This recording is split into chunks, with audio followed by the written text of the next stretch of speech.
The snow kept falling harder than anyone had seen in years. The little town lay silent under white sheets, roads turning into traps of ice.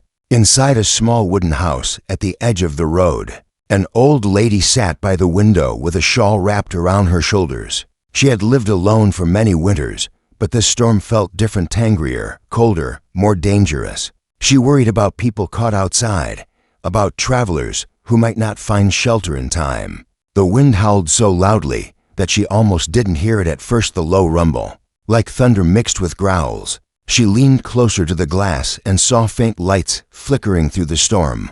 Then shapes began to appear. Motorcycles, not one or two, but a whole group, moving slowly, fighting against the snow that covered the road. Their engines groaned under the weight of ice. 15 riders, leather jackets white with frost, faces hidden by scarves and helmets. She could tell they were struggling. The bikes wobbled, some barely making it to the roadside. Finally, the riders stopped right in front of her house. They stood there in the snow, shivering, unsure of what to do. After a few moments, one of them walked up and knocked on her door. His voice was rough, almost lost in the storm. "Ma'am, our bikes can't go further. Could we stay in your barn, just to get through the night?" Most people would have slammed the door in fear. They looked big, scary even, like men who belonged to a world of noise and rebellion. But the old lady didn't see that. She saw human beings with frozen fingers and tired eyes. She opened the door wider, letting the warm air from inside spill into the night. "You'll freeze out there," she said. "Come in." All of you. The bikers froze in place, staring at her. They weren't used to kindness from strangers, especially not someone so small and fragile looking. One of them shook his head. "No, ma'am, we can't trouble you. The barn is enough." But she stood firm, her voice soft but certain. "The barn is colder than this storm. You'll sit by my fire, and that's the end of it." Slowly, almost shyly, the bikers stepped inside. The warmth of her living room wrapped around them like a blanket. Their boots left trails of melted snow on her floor, but she didn't mind. She pulled out blankets from an old chest and passed them around. Then she went to the stove and filled bowls with hot soup. The bikers sat quietly, unsure of how to act. They held the bowls with both hands, letting the steam touch their faces. For the first time that night, they felt safe. One of them whispered, "No one's ever trusted us like this before." The old lady just smiled. "Storms don't care what you look like. Cold doesn't care about your past. Tonight, you're just tired men who need a warm place." As the fire cracked and the wind screamed outside, the house became a small island of peace. None of them could have guessed that by morning, her life and theirs would change forever. The storm raged through the night, but inside that little house, time seemed to slow down. The old lady moved quietly, almost like she had done this 1,000 times before serving food, pouring hot tea, making sure each rider had a blanket tucked around his shoulders. She didn't ask for their names. She didn't ask where they came from. She just treated them like sons who had come home tired from a long journey. The bikers, at first restless, began to soften. Their hands, rough with scars and grease, shook as they held the steaming cups. One leaned back in his chair and sighed so deeply it was as if years of weight left his chest. Another, who looked the toughest of them all, quietly pulled off his boots to dry them by the fire and whispered, "Feels like home." The old lady noticed the small things. One of them had a cut on his hand, still raw from the cold. Without a word, she fetched a small tin of ointment and gently rubbed it over his skin. He looked at her in disbelief. No one had touched his hand with that kind of care in years. "Don't thank me," she said softly, noticing the tears he was trying to hide. "You're somebody's child. Somewhere, a mother prays for you tonight." The words cut deeper than any knife. Some lowered their heads, ashamed of the lives they lived. Others stared into the fire, remembering mothers long gone or ones they hadn't spoken to in years. To fill the silence, one of the younger bikers began talking. He told her about the roads they traveled, the endless miles, the people who looked at them with suspicion. "Most think we're trouble," he admitted. "They see our jackets and they shut their doors." The old lady just smiled as she stirred another pot of soup. "That's because most don't see past the leather. But I see men, cold and hungry. Nothing more, nothing less. The riders exchanged glances. They weren't used to being seen like that. They weren't used to being anything other than feared. After dinner, one of them offered to help. He noticed her heater rattling and groaning with every gust of wind. With practiced hands, he crouched down, opened the panel, and fixed it within minutes. Another walked outside, even in the snow, and stacked the firewood neatly by her door so she wouldn't have to struggle later. She chuckled when she saw it. "You boys think you're guests, but you're acting like family." That word family lingered in the air. For them, family had always been the brotherhood of the road, but this was different.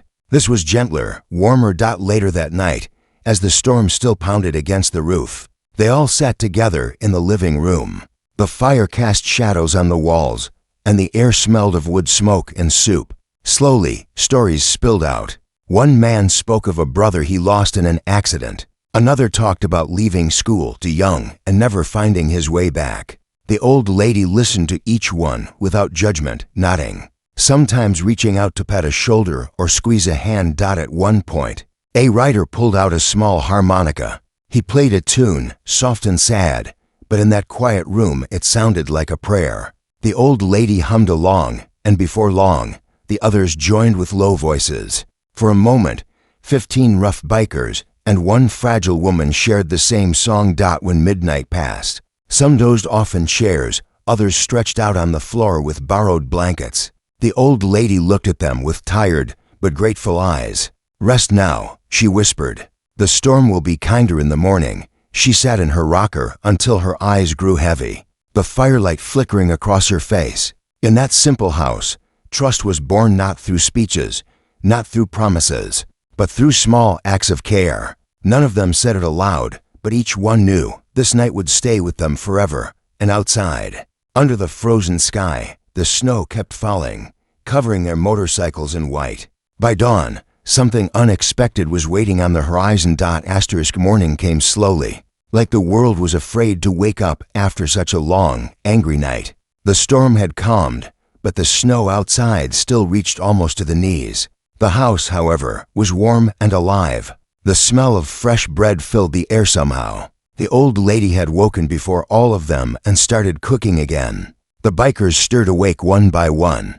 At first, they looked confused, like they had dreamed the whole thing. But then they saw the blankets still wrapped around them, the fire still burning, and the old lady moving quietly in the kitchen.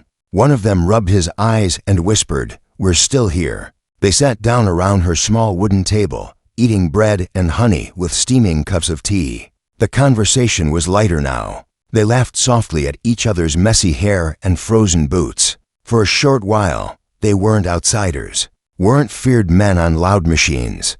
They were simply travelers enjoying breakfast in the safety of a grandmother's home. When it was time to leave, they grew silent. None of them wanted to step back into the cold world, but they knew they couldn't stay. They had miles of road ahead, places to reach, and a brotherhood waiting. One by one, they shook her hand, some pulling her into clumsy hugs.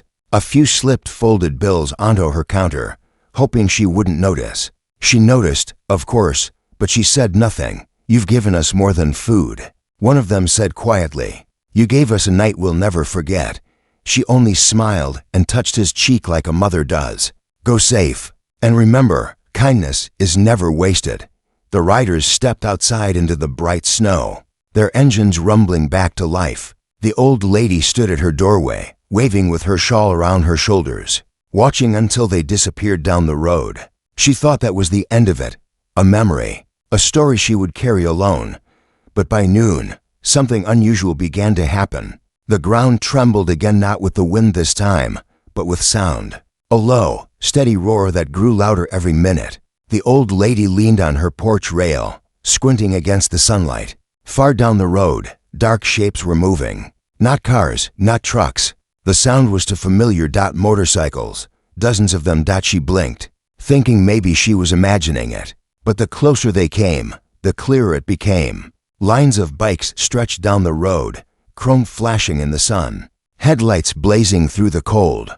It wasn't 15 this time. It was many more. Her quiet little street, where rarely even a horse cart passed, began to fill. Engines rumbled like thunder, wheels crunched over frozen ground. and riders climbed off their machines. They filled the road, the yard, even the edges of her fence. 100 motorcycles, maybe more, standing like an army outside her door. Neighbors peeked out from their windows, shocked and frightened. They whispered to each other, wondering if trouble had come to their town. But the old lady just stood on her porch, her hands trembling, not from fear but from wonder. The 15 men she had sheltered the night before walked up through the crowd. One of them smiled at her, softer than she'd ever seen a biker smile. "We told them about you," he said, "about what you did, and they wanted to meet the woman who opened her door." She looked at the endless line of riders stretching down her street. Big men, strong men, faces hidden behind beards and helmets, yet they stood quietly, respectfully, waiting for her. She pressed her hand to her chest, speechless. The leader raised his voice, speaking so the whole crowd could hear.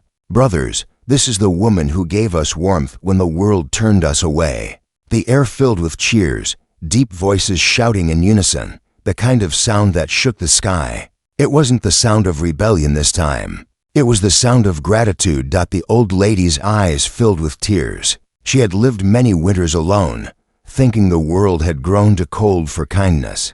And yet here it was 100 engines outside her door, not to take, but to give. The engines quieted one by one, leaving behind only the soft hum of idling machines and the crunch of boots on snow. The small street, usually so quiet that even a dog's bark could echo, now stood alive with the presence of 100 riders. But instead of chaos, there was order. Instead of fear, there was respect. The old lady stood on her porch, clutching her shawl, her eyes wide with disbelief. She had never been the center of attention in her life. She was the kind of woman people passed on the street without noticing, a quiet soul, with gentle hands and kind eyes. But on this morning, the world had turned toward her. The bikers began unloading things from their motorcycles. Bags of groceries, crates of fruit, stacks of firewood bundled in twine. Someone brought canned food, another carried tools. A group rolled out ladders and began patching the shingles on her roof. One man knelt in the snow, hammering nails into her broken fence. Another rewired the lights on her porch that had been flickering for months. She covered her mouth with her hand, unable to stop the tears. "You don't have to do this," she whispered again and again. One rider, broad-shouldered and weathered by years of wind and sun, set a sack of flour at her doorstep and shook his head. "Ma'am, we do. Last night you gave us a home when no one else would. We can't ride away and leave you with nothing. That's not how family works." That word again, family. It rang in her chest like a bell. She had lost her own long ago, her children grown and gone, her husband buried under the earth years earlier. For so long she thought she had nothing left but her memories and her empty house. And now, here were 100 men calling themselves her family. The neighbors, who had been hiding behind curtains, slowly stepped outside. They watched in silence as the roughest men they had ever seen carried baskets of food into the little home, shoveled the snow from her walkway, and stacked wood taller than a man against her wall. The same bikers they had judged as outlaws were now mending fences and carrying kindness in their arms. One of the children from next door tugged at her father's sleeve and whispered, "Papa, why are they helping her?" The father didn't have an answer. All he could do was watch. By the afternoon, the work was done. The street, once blanketed in heavy snow, had been cleared by strong hands and iron shovels. The house stood straighter than it had in years, with its roof patched, its fence repaired, and its yard filled with food and firewood. The old lady's home, once so quiet, now seemed alive again. When it was time to leave, the bikers lined up along the street, their engines waiting. The leader stepped forward once more and bowed his head slightly. "We ride a lot of roads," he said, his voice deep but gentle. "But last night, you gave us something we don't find anywhere. You gave us a home. We won't forget it." The old lady reached out and touched his arm. "And I won't forget you. You reminded me the world is still good." For a moment, they stood there in the cold air, a fragile old woman and a man built like stone, bound by nothing more than kindness. Then the engines roared to life again, filling the air with thunder. But this time, it wasn't frightening. It was a song of loyalty, of gratitude, of something bigger than themselves, one by one. The bikes pulled away, until only the tracks in the snow remained. The old lady stood on her porch long after they were gone, her shawl pulled tight around her, her heart full in a way it hadn't been in years. That night, as she sat by her fire, she whispered a prayer not for herself, but for the riders, for their safety on the endless roads, for their hearts to stay as open as they had been in her home. She knew she might never see them again, but she also knew something had changed. Kindness had spread. It had rippled out from her small living room into the hearts of men no one trusted. And in return, those men had shown the world that even the hardest souls can carry the deepest gratitude. The story traveled through the town, then beyond, until people in distant places spoke of the night when 15 bikers found shelter, and 100 motorcycles lined the street of a little old lady. Some told it like a legend, others like a miracle. But for her, it was simply proof of something she had always believed. When you open your door with love, the world has a way of opening back.